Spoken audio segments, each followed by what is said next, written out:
Pour moi, il y a une seule solution de sortie, c'est que le président de la République puisse respecter le calendrier électoral.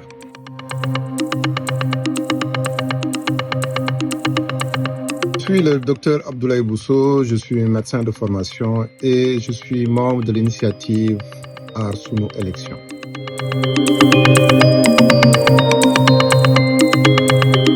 Personnellement, la décision prise par le président de la République le 3 février dernier ainsi que la loi adoptée par le Parlement en séance du 5 février 2024 m'ont offusqué.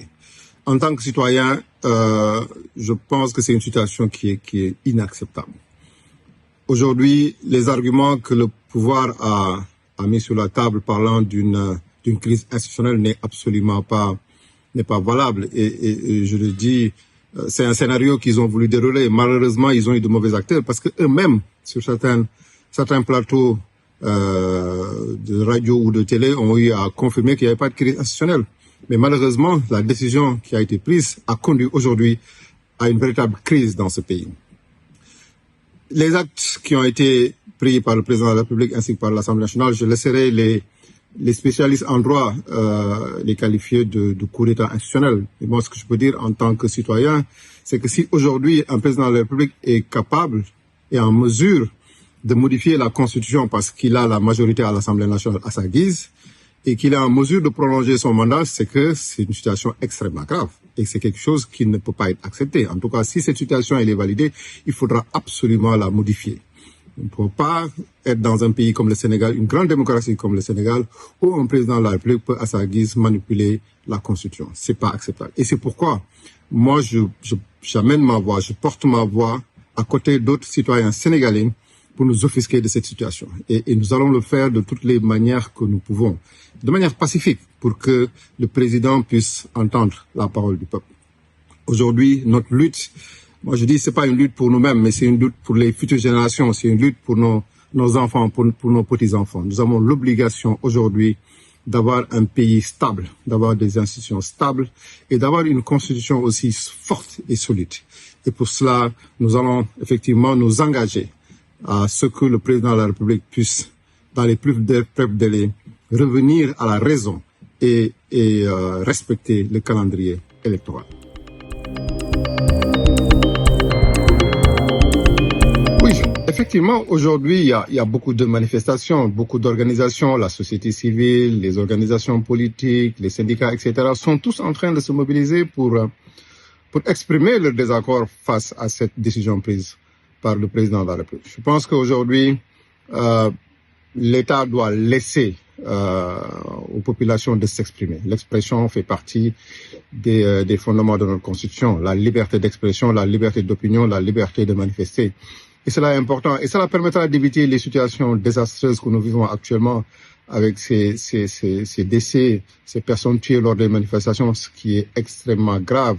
Des jeunes qui sont tués pendant les manifestations. Je pense que c'est des choses qui pourraient être évitées si l'État autorisait les manifestations. Et ça, c'est notre droit. Je pense que c'est une revendication de laisser la population s'exprimer. Nous avons vu dans ce pays que lorsque les manifestations sont autorisées, il n'y a jamais eu de débord. Et donc, nous appelons vraiment l'État, le président de la République, à autoriser les manifestations. Nous avons vraiment, en tout cas dans l'initiative Aar Sunu Élection, décidé de nous exprimer, de manifester à travers des marches, etc. Mais il faudra que aussi l'État nous aide. Nous sommes des personnes responsables. Nous ne sommes pas dans la violence. Et il faudra qu'on nous permettre d'avoir cet espace d'expression. Et cela est extrêmement important si on veut vraiment pas que le pays bascule dans le chaos. Pour moi, l'appel au dialogue du président de la République n'est pas à propos. Je pense que dans ce pays, à un moment, j'ai l'impression qu'on se moque un peu du peuple. On passe notre temps à bavarder.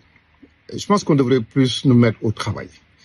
Et aujourd'hui, la situation qu'a créée le président de la République, s'il voulait vraiment qu'il n'y ait pas de conséquences fâcheuses, c'était de commencer par dialoguer avant de prendre ces décisions. Aujourd'hui, le dialogue va servir à quoi? Je pense que nous étions dans une étape critique de notre pays, c'est-à-dire les Sénégalais qui devraient choisir leur président. Ce dont on a besoin, c'est de choisir un président de la République sur la base d'un programme et que cette personne puisse dérouler son programme. Je pense que les dialogues, il faut que les politiciens arrêtent de se moquer du peuple. Personnellement, je pense que les dialogues n'ont aucun sens. C'est juste pour eux, pour faire leur micmac et pouvoir toujours continuer à marcher sur le peuple. Donc, personnellement, je pense que ce dialogue n'est pas à propos.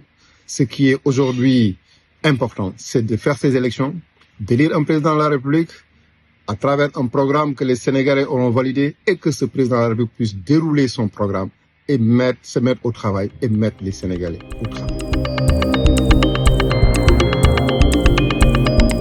Pour moi, il y a une seule solution de sortie, c'est que le président de la République puisse respecter le calendrier électoral. Le président de la République doit revenir à la raison et organiser les élections à date échue et transmettre le pouvoir à son successeur le 2 avril. Il n'y a pas une autre solution aujourd'hui. Et c'est quelque chose qui sera bénéfique pour le Sénégal et sera aussi bénéfique pour lui-même.